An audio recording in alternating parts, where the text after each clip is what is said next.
Okay, let me know when you're done. Bubby. Did you hear that? Grandma's coming. The greatest gift you could receive while on this earth is a dog as a best They friend. found him under a skeletal tree, a shadow of a creature more ghost than dog. Rocco was dying. His ribs jutted out like jagged prison bars, and every desperate heartbeat was visible through paper-thin skin.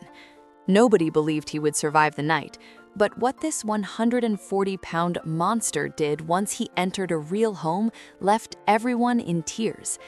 David and Sarah never expected that adopting a dog everyone called too dangerous would lead to a discovery that changed their lives forever.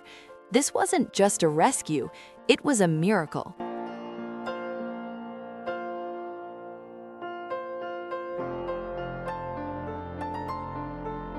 The night was bone-chillingly cold, the kind of air that bites into your lungs, when the officers spotted a heap of brown and white fur huddled beneath a barren tree. As they approached, their flashlights revealed a horror scene. Rocco, a pit bull with chocolate fur and a chest as white as snow, was so emaciated that he looked like a biology carving. You could count every single vertebrae.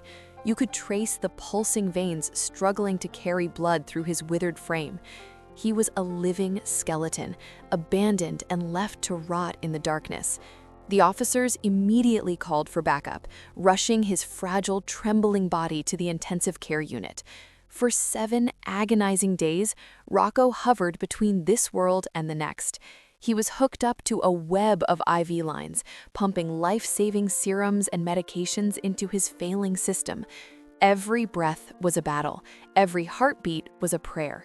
The doctors worked around the clock, performing endless tests while Rocco lay there, his deep brown eyes filled with an ocean of exhaustion and past betrayals. But slowly, the light began to return to those eyes. Weeks turned into months of grueling rehabilitation. The skeletal frame began to vanish, replaced by solid muscle and a healthy glow. However, the medical bills and the recovery time meant one heartbreaking thing. He had to go to the shelter. The cold metal bars were waiting for him again. That was until a kind officer called his friend David, who had been searching for a companion. He told him about the broken dog who needed a soul to believe in him. David and his wife, Sarah, arrived at the clinic, but the atmosphere was heavy with caution. The veterinarian's voice was stern, warning them that Rocco's journey was far from over. He was fragile, his spirit was sensitive, and the chaotic environment of a shelter would likely shatter his progress. Before we continue, if heartwarming rescue stories touch your soul, please subscribe. Your support means everything. Hit that subscribe button right now. You won't regret it. Now, back to what happened next.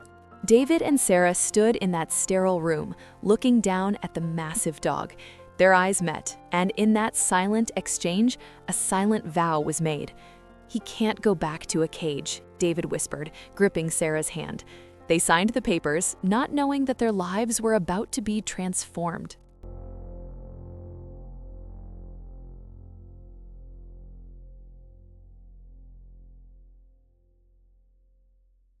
The moment the front door of their house swung open, something inside Rocco ignited.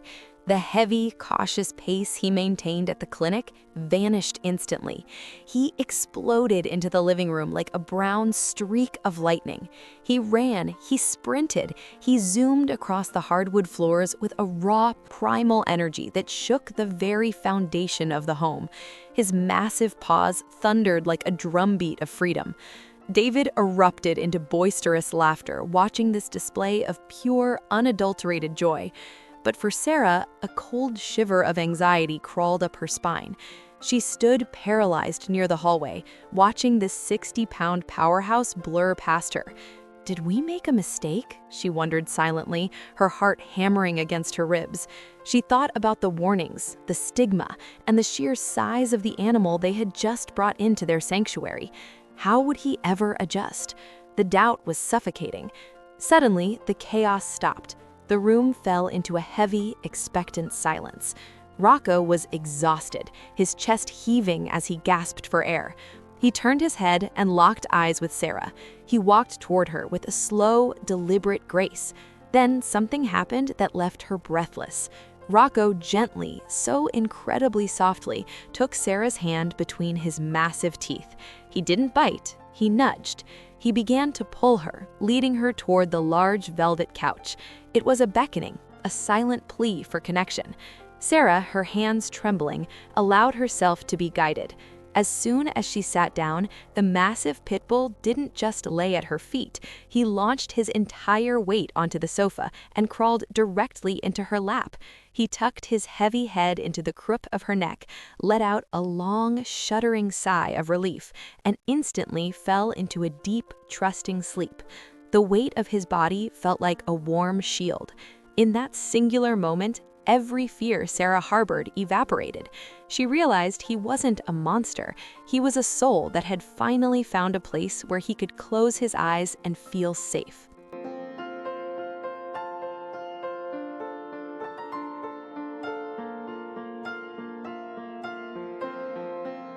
Today, Rocco is a 140-pound beast of pure, concentrated love. He is no longer the dying shadow found under a tree. He is a living testament to the power of a second chance. The bond between him and Sarah is so profound that it transcends words. She often jokes that she would rather spend her last cent on high-quality treats for Rocco than on her own makeup or luxuries. David and Sarah are now inseparable from their gentle giant, moving through life as a singular unit of devotion. But their mission didn't stop at their front door. The couple now travels to seminars, bringing Rocco along to stand before crowds of strangers. They tell his story, the story of the skeleton who became a king. They show his scars, not as signs of weakness, but as medals of survival. At 3 a.m., when the house is silent, Rocco still checks on them, acting as a silent guardian angel who refuses to leave their side. When people look at Rocco, they don't see a scary pit bull anymore. They see a hero. They see the living proof that no soul is ever truly unadoptable. Rocco's presence in a room changes the atmosphere, breaking down the walls of prejudice one wagging tail at a time. He transitioned from a cold street corner to a warm lap, and in doing so, he saved David and Sarah just as much as they saved him. Life is fragile, and sometimes the most intimidating beings are the ones carrying the softest hearts. If this story touched your heart and you're still not subscribed, please don't wait any longer. Hit that subscribe button. Have you ever experienced a bond like this with a rescue animal? Share your story in the comments. If this story moved you, please hit that like button. It helps more people find these incredible stories.